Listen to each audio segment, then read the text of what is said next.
Passé après une année d'impasse, c'est reparti pour une rose un espoir dans des conditions un petit peu particulières aujourd'hui. Oui, encore, tu nous as suivis, c'est quand même 2 ans très compliqués. Et cette année, je voulais vraiment saluer la détermination des secteurs qui le font, parce que c'était vraiment très très compliqué de mener l'action à bout. Alors hier, vous étiez à Coin-sur-Seille, aujourd'hui vous êtes à Marly. Oui, on vient saluer, remercier tous les bénévoles qui sont à côté de nous en train d'emballer les roses et préparer l'action. Parce que nous, Rose un espoir, c'est pas que les motards, c'est toutes ces petites mains qui sont derrière, qui préparent. Qui nous aident, et sans eux, rien ne serait possible, Voilà. comme on a dit tout à l'heure. Les petites mains sont essentielles. Alors comment ça s'annonce cette édition? Particulière.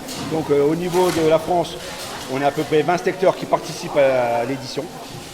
On a une mauvaise nouvelle, et la Nouvelle-Calédonie ont été confinés, donc ils ne participeront pas cette année.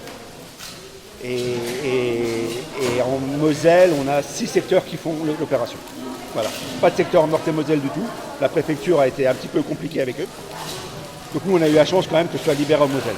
Donc on va profiter quand même de ce moment présent et on va donner le maximum pour mener à bien l'opération. Oui, je crois que vous recherchez encore du monde pour ce week-end. Voilà, donc s'il y a des motards qui ont envie de faire l'opération, je sais qu'à Marly, tu recherches encore un petit peu de motards. On a encore quelques besoins, oui. J'ai un retour aussi sur Forbach qui ont besoin de motards.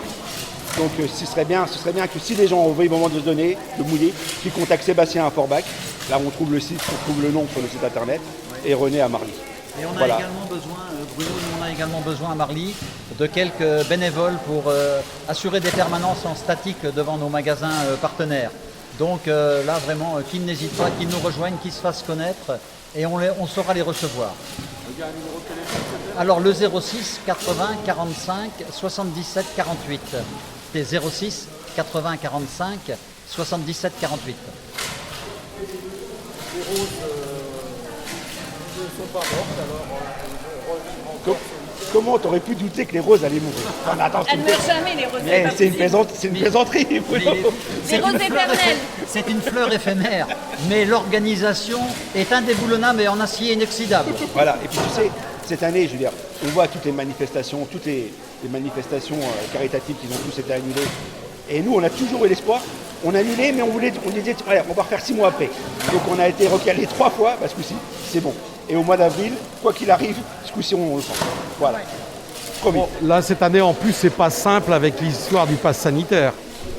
Non, c'est vraiment pas simple du tout. Parce qu'en fait, on a voulu quand même préserver tout le monde, passagers, bénévoles, motards, bénévoles, donateurs. On a vraiment fait un protocole très strict, donc le pass sanitaire obligatoire. Voilà. Et C'est ce qui fait d'ailleurs qu'on a un peu moins de motards. Voilà, Voilà. mais je tiens aussi à préciser, Sébastien, tu seras d'accord avec moi, René aussi, c'est pas propre à l'organisation des roses, c'est un arrêté préfectoral, donc c'est le préfet qui prend la décision. Et non, les roses un espoir, je tenais à le préciser parce que on peut se demander pourquoi les roses ont demandé ça. Non, c'est pas les roses, c'est le préfet. C'est le préfet. Voilà.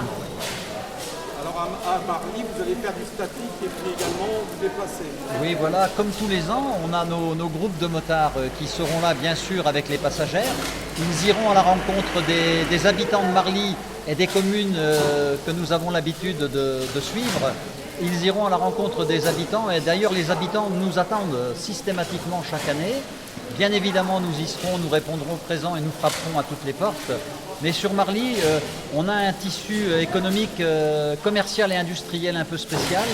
On a pas mal de petites entreprises, grandes entreprises qui nous donnent la possibilité de venir nous installer devant les portes de leurs magasins. Et donc, nous mettons des personnes à la sortie pour justement proposer les fleurs et ça permet de toucher encore un plus grand nombre de personnes.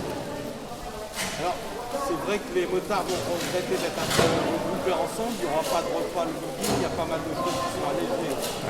ouais. Cette année, c'est le prix à payer pour faire la manifestation dans les bonnes conditions. Voilà. C'est le prix à payer, dit le président, mais on a également, on a quand même bien pensé à eux puisqu'on a organisé, nous, une mise à disposition de sandwich complet et ils seront quand même bien reçus. Ils auront... à Marly? Pardon? Chouchoutés à Marly, je dirais, oui. Formidable. Et donc, rien ne sera comme avant cette année, mais tout sera quand même exceptionnel. Pour conclure, Sébastien, quel serait le message que tu souhaites faire passer aux motards, aux bénévoles et aux aux donateurs.